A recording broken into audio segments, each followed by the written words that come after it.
बिस्मिल्लाहिर्रहमानिर्रहीम अस्सलाम वालेकुम। मैं हूं तौकीर अली हैदर और आप देख रहे हैं तौकीर एकेडमी यूट्यूब चैनल। तो आज की वीडियो की तरफ चलते हैं। आज की हमारी वीडियो है मैथमेटिक्स के बारे में, चैप्टर 1 नाइन्थ क्लास का, मैट्रिसेस एंड डिटर्मिनेंट्स। आज इसका यूनिट नंबर 1 जो है वो हम आज की वीडियो में जो वो पढ़ेंगे। आज का जो हमारा सबसे पहला क्वेश्चन है ये है कि डिफ़ाइन एंड एक्सप्लेन मैट्रिक्स। जो मैट्रिक्स होता है वो क्या होता है, ठीक है, उसकी डेफिनेशन देखनी है और उसको एक्सप्लेन करना है। उसकी कुछ चीज़ें जो हैं वो आज की वीडियो में हम लोगों ने डिटेल में जो है वो बात करनी है उसके बारे में। तो मैट्रिक्स इज़ अ रेक्टेंगुलर अरे और फॉर्मेशन ऑफ रियल नंबर्स। ठीक है, तो मैट्रिक्स बेसिकली क्या होता है, एक रेक्टेंगुलर फॉर्म में जो है, ठीक है, अरे होती है, उसके अंदर फॉर्मेशन होती है रियल नंबर्स की। ठीक है, रियल नंबर मतलब 0 1 2 3 सो ऑन। इसके अंदर जो है वो नेगेटिव नंबर भी जो है वो हो सकते हैं। और इसके एंड पे क्या होती है, स्क्वायर ब्रैकेट्स होती हैं। मैं अभी आपको बना के दिखाता हूँ। इस तरह की जो है स्क्वायर जो है वो ब्रैकेट्स होती हैं। ठीक है, और इसके अंदर जो है वो रियल नंबर्स की जो है वो फॉर्मेशन होती है। इस तरह 1 2 3 4 5 6 7 8 9। क्लियर हो गया। तो ये क्या है, हमारे पास मैट्रिक्स है। ठीक है, स्क्वायर ब्रैकेट्स एंड पे हैं और रेक्टेंगुलर फॉर्म में इसके अंदर क्या है, रियल नंबर की जो है वो फॉर्मेशन हुई हुई है। अब इसमें ये देखें, फॉर एग्जांपल ये जो है 1 2 3, ये रो जो है हमारे पास ओरिजेंटल लाइन में जो रो होती है, ये पहले वाली जो ऊपर ऊपर जो पहले नंबर पे होगी, इसको हम बोलेंगे रो नंबर 1 या इसको R1 भी बोलते हैं। ठीक है, अब जो सेकंड नंबर पे है, ठीक है, इसको बोलते हैं रो नंबर 2 या इसको R2 भी बोलते हैं।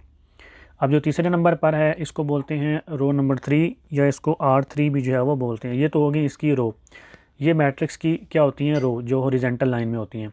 अब जो वर्टिकल हैं कॉलम्स, ठीक है, ये होते हैं कॉलम। ये पहले वाला जो होगा लेफ़्ट साइड पे जो होगा, ठीक है, उसको क्या बोलेंगे, कॉलम 1 या C1। और जो सेकंड नंबर पे होगा इसको बोलेंगे कॉलम 2 या C2। और जो तीसरे नंबर पर होगा इसको क्या बोलेंगे, कॉलम 3 या C3। इसी तरह आगे अगर ज़्यादा होंगे तो वो इसी तरह जो है वो आगे बढ़ते जाएंगे। लेकिन हमने स्टार्ट किस साइड से करना है, लेफ़्ट साइड से हमने करना है। लेफ़्ट साइड वाला जो होगा वो C1 होगा।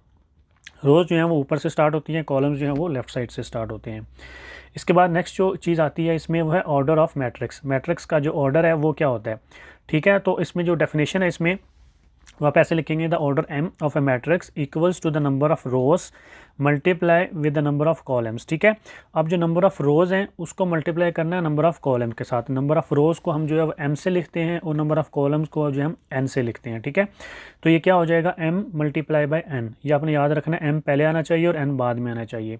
ऐसा नहीं करना कि n को पहले लिख देना है और m को बाद में लिखना है, तो ये क्या हो जाएगा, गलत हो जाएगा। तो सिंपली मैट्रिक्स में डेफिनेशन में क्या लिखेंगे, number of rows multiply with number of column, या दोनों का जो है प्रोडक्ट। अब ये देखें, फॉर एग्जांपल हमारे पास एक मैट्रिक्स है, इसमें देखें कि हमारे पास नंबर ऑफ़ रोज़ कितनी है, जिसको m बोलते हैं। ठीक है, तो वो है हमारे पास 1 2 3। ठीक है, तो कितनी है, 3 हमारे पास नंबर ऑफ़ रोज़, हमारे पास 3 आ गई। अब सेकंड चीज़ हमने देखनी है नंबर ऑफ़ कॉलम्स। इसमें हमारे पास नंबर ऑफ़ जो है वो कॉलम्स कितने हैं। क्लियर हो गया, तो वो है हमारे पास 1 2 3। ठीक है, तो नंबर ऑफ़ कॉलम्स ही हमारे पास कितने हैं, 3। तो इसका जो है वो मैट्रिक्स का जो ऑर्डर है, ठीक है, ऑर्डर ऑफ मैट्रिक्स वो क्या होगा, equals to m into n। ठीक है, और इक्वल्स टू 3 इंटू 3। अब इसमें m भी 3 है और n भी 3 है। क्लियर हो गया। अब एक और एग्जांपल देखते हैं।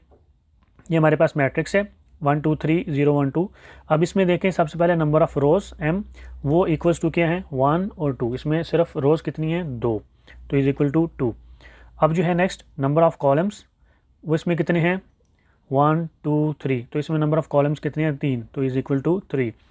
अब जो है नेक्स्ट ऑर्डर ऑफ मैट्रिक्स जो है वो हम कैसे लिखेंगे, वो इज़ इक्वल टू होता है m इंटू n। अब इसमें देखिए m कितना है, 2, और n कितना है, 3, तो ये हो जाएगा 2 इंटू 3।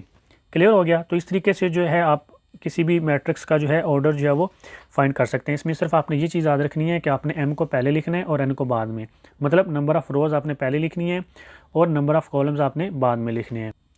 अब जो नेक्स्ट चीज़ हमारे पास आती है वो इक्वल मैट्रिक्स। ठीक है, कि दो मैट्रिक्स आपस में इक्वल कब होते हैं। तो इसमें क्या होना है, two matrices A and B are said to be equal if, अगर ये कंडीशन जो है वो फुलफ़िल कर रही हों दो मैट्रिक्स आपस में, तो फिर वो इक्वल होंगे। वो कंडीशंस कौन सी है, number 1, order of A is equal to order of B।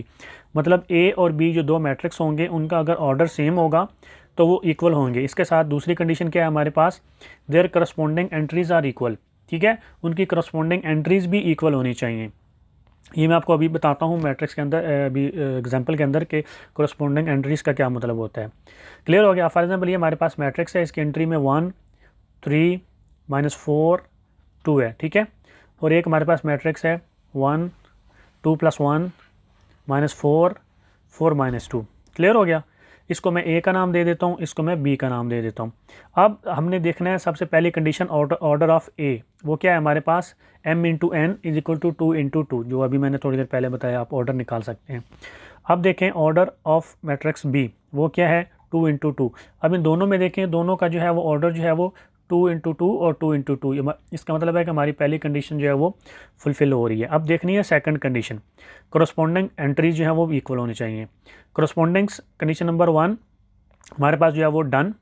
अब कंडीशन नंबर 2 जो हमारे पास है वो देखें, ये 1 इस मैट्रिक्स ए का जो है ये वाली एंट्री फर्स्ट वाली, ठीक है, 1 1, इसको बोलते हैं 1 1, ठीक है, मतलब फर्स्ट रो फर्स्ट कॉलम 1 1, ये जो है इसकी इक्वल होनी चाहिए, ये कोरस्पोंडिंग का मतलब है, ठीक है। इसकी ये 1 1, इसके 1 1 की इक्वल होनी चाहिए, तो ये दोनों इक्वल हैं, ये सारी एंट्रीज इक्वल होनी चाहिए, ठीक है। इसी तरह इसमें देखें नेक्स्ट 3 और ये 2 + 1 भी 3, ये भी इक्वल, -4 ये -4 ये भी इक्वल, 2 और ये 4 - 2 जो है ये भी इक्वल, ठीक है। तो इसका क्या मतलब हो गया कि कंडीशन नंबर सेकंड भी जो है हमारी मीट कर रही है। तो इसका मतलब है कि ए और बी दोनों जो क्या है हमारे पास इक्वल मैट्रिक्सेस हैं। तो आई होप कि आप लोगों को मेरी आज की वीडियो जो है वो पसंद आई होगी। अगर आप लोगों को मेरी आज की वीडियो पसंद आई तो काइंडली मेरे चैनल को सब्सक्राइब कर दें, लाइक कर दें और अपना बहुत सारा ख्याल रखें, दुआओं में याद रखें। अल्लाह हाफिज़।